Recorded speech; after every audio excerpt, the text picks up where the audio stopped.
Hey, how you doing? Sally on coming to you live from Greensboro. Today I want to talk about the long live the 40 cal. I got some brief historical uh how can I say some history lesson on the 40 cal and the birth of it.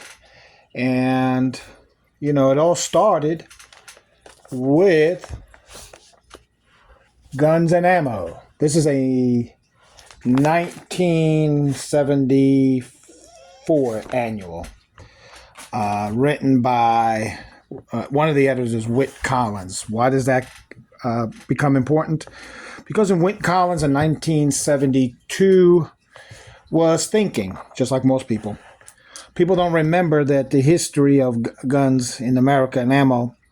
Europe had the 9 millimeter. That was popular in Europe. It came here in the 60s or 70s, and was the number two round next to the 45, which was number one in the American culture. You had the 45 and the 9 millimeter, and in between, you pretty much had nothing really powerful. You had the 25 caliber here in this country. You had the 22 caliber in this country, but nothing really powerful. So, with that said, here is your 40 cal right here. As you can see, the 9 millimeter. If you put them up to each other, big difference. So in 1972, Whit Collins got with gunsmith John French, and they came up with the 40 GA. That was a project they worked on, which was the 40, guns and ammo. That's what GA stand for. That was their little project. They were working on something of a 40 cal. It wasn't called 40 cal at that point. It was just called 40 G&A. And like most guns and ammo, it didn't really take off with the major, dealers at the time in this country, which was Smith and Wesson.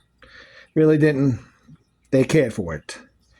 Then, sometime later, a person by the name of Jeff Cooper, which is my, fellow gun lover, and we all know him, Marine Colonel, passed away some years ago, but was a brilliant man ahead of his time, along with Whit Collins. They're ahead of their time with ammo.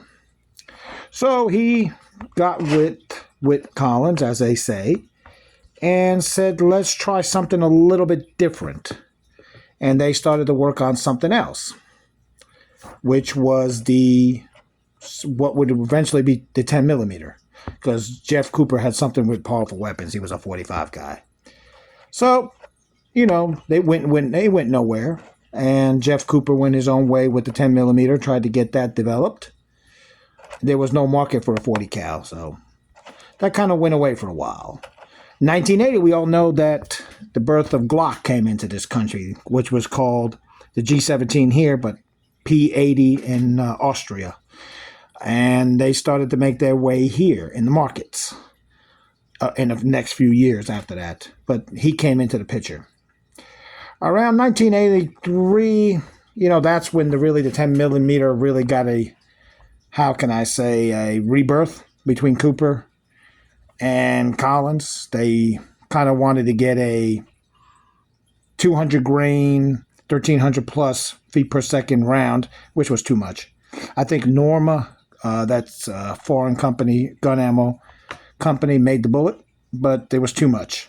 They had a one for 200 grain at 1200, and the other one was 170 at 1400 feet per second. Too much. So that didn't go too well, and things started quieting down for a while around 1983 until 1986, which was the big FBI shooting where in Miami, Florida, they tried to get the two bank robbers. 2 FBI's were killed and 5 injured, and the 2 suspects were dead, if I recall. The problem was the guns that the FBI was carrying. I think a few of the agents were SWAT officers, so they carried their 9 millimeters. The rest had shotgun 38s, and there were 2 9 millimeter guns, I think, in all of that. Suspect was shot with the 9 millimeter, but penetration didn't go that far deep. He was still able to keep shooting until sometime later, but it turned into a massacre and it wasn't looking good. And that was around 1986. By that time, Glock was already in the picture, and they were selling a lot of their guns as trade-ins to law enforcement first. They kind of hit the law enforcement market. They went for law enforcement before they went commercial. And they started doing a lot of trade-ins with their guns too, to get the Glock 17 Gen 1 in here, and a lot of agencies took it. Smith & Wesson fell asleep on that gun. They didn't think it would take off because it was plastic. So they started selling their G17 Gen 1s to law enforcement here in the 9mm. That was mostly Miami, Dallas, San Francisco, picked up on the gun. So after the FBI massacre, they all went to the drawing board with Agent Hall. Agent Hall was in charge of the firearms section. And they started developing guns, options. And on the table, which Agent Hall liked, was the 10mm, which then wasn't really popular because when Jeff Cooper did it, he did the 10mm Bren 10, they called it. That didn't pick up well. Company went out of business in the mid-'80s, but Colt came out with a 10mm. So that was pretty much one of the only major guns out there at that time period, until the Glock 20 came along, which was a 10mm.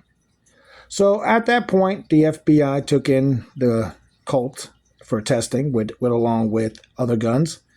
The 45 was not going anywhere in that testing because the U.S. government had already switched from the 45 in the military to 9mm by Beretta contracts. So they couldn't justify going to 45 when they just left 45 cal. They needed penetration up to about 10 to 12 inches as per their report. And that's where the 10mm came in. After training with the 10mm, they realized the recoil was too heavy on that gun. So they eventually lowered the pressure on the cartridge on the 10mm and came up with a modified 10mm, which was still powerful but less recoil and less, not as hard on the hand. And Smith & Wesson picked up that contract. I think their gun was called the, the 1075, which was a disaster. That gun. They only delivered, I think, only 1/3 of the contract to the FBI. So when they got that gun, the 10mm, and they started having issues with it as they went along, problems with the handle, too much pressure, they realized, feeding problems, a lot of problems were picking up with that gun, and I think the FBI realized they made a mistake and wanted out of the 10mm. That's where I think they started looking at other directions. At that time, Collins and the subject by the name of Paul Liebenberger, who came from, I think, South Africa, who went to work for a company here in the United States, started developing with Collins the Centimeter, which was a cartridge nearer to the 40.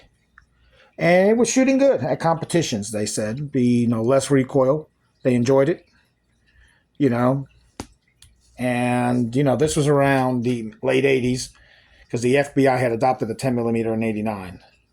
So as the 90s were coming in, you had the Centimeter there. You had this Glock, who was coming out with some more guns. They had just come out with the 20, which was the 10mm. And they were looking for advancement. That's when Glock came to this country, Mr. Gaston, and went to the SHOT Show, I think, in Vegas, and saw Smith & Wesson. But I just want to go back a little bit before that. When Centimeter was being thrown around for production, which was close to a 40 as you can get at the time, they actually went to Tom Campbell. Tom Campbell worked with Smith & Wesson and presented it to, I think, Stephen... the person, what was his name? Stephen Melvin for Smith & Wesson for production into the 40 cal, which it was approved and it went. Now, if you don't know who Paul Lineberger is, he went to work for, what was it? Was it Pistol Dynamics? Well, that was his company. He started Pistol Dynamics after he left Packmeyer Arms. And then he went to start his own company called Pistol Dynamics. Him and Collins collaborated, and they found Tom Campbell, who was a pretty good guy too, and started pushing the centimeter to Smith & Wesson, which Smith & Wesson picked up.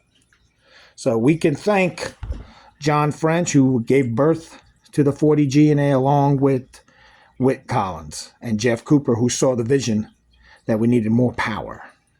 And as years go on, things develop, facts get lost. And then you got Gaston, who pretty much went to SHOT Show, picked up 40 cal rounds right here, took it back to his manufacturing, and realized that he could put the 40 in a 9mm conversion package, meaning he didn't have to change nothing but the barrel. Pretty much that was it. Some minor components, but pretty much he was ready to go on production. And he beat Smith & Wesson to the punch. And what I mean by that is they released their weapon much earlier than Smith & Wesson was. The Glock 22, 23, 40 cal. 22 being the bigger weapon, the 23 being the compact. Because if we all know our Glocks, the 22 is the 17, the 19 is the 23. So the frames are the same, they just changed the barrels. And that's how Gaston pulled that off. So, it is what it is. But in that time, the FBI was sick already of the 10mm that they got, the 1076, I think it was, if I was correct. And they got fed up with that and eventually changed weapons temporarily for a while to other weapons. From what I understand, I think they went to the SIG for a while until they got a new study done and got a new weapon, which was the 40 cal. The 40 cal is simple. It's just a little shave down of the 10mm. That's all. You can see it here. It's almost the same. That's it. Just a little bit. Just a little bit off. Projectiles about the same. It's just the internal pressures are just a little bit different. And the firing pins, the primers are a little bit different. So that was your major conversion. And that's why they said the 40 cal was the weapon to go. And police departments started picking that up in the early 90s up until the mid 2010, 2012, 2015, when they all started training them back in and going back to the 9 because of ballistics improvement with the 9mm. So there you go. I mean, the 40 is here to stay. I love it. It's a beautiful weapon. I think if people really give it a chance and see it and learn how to deal with the recoil, which the Glock has really modified their Gen 23s and 22s and 27s to eat the recoil better. So I think the 40 cal should be given a second chance because Whit Collins was a genius with that. So was John French and Jeff Cooper, Tom Campbell, who had vision to see that it was a great weapon, and Paul Lineberger, who worked with all these people, geniuses, and to develop these weapons and these calibers. Pretty much it's the caliber, not the weapon. So, in all, I just wanted to give a little brief history. Guns and ammo.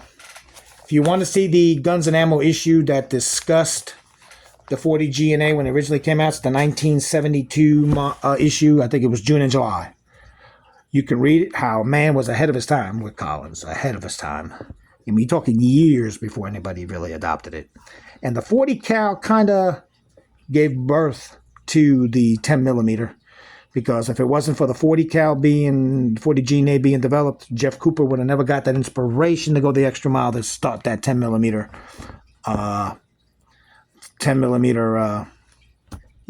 development. And I think it was called the Super 40 at the time. I don't think that was the original probably project name. So just a little brief history why the 40 cal is here to stay, and it's a great weapon. Over and out. If you like, please hit like and subscribe. I'm trying to come to you with some facts, kind of educational purposes, some things you can learn and read on your own. But if you want to look up the names, like I said, Wick Collins, former editor of Guns and Ammo, John French, gunsmith, Jeff Cooper, colonel, gun enthusiast and gun instructor and a genius at weapons. Tom Campbell, Paul Leinbenberger, people who were ahead of their times with weapons development. So over and out. Talk to you later. Bye.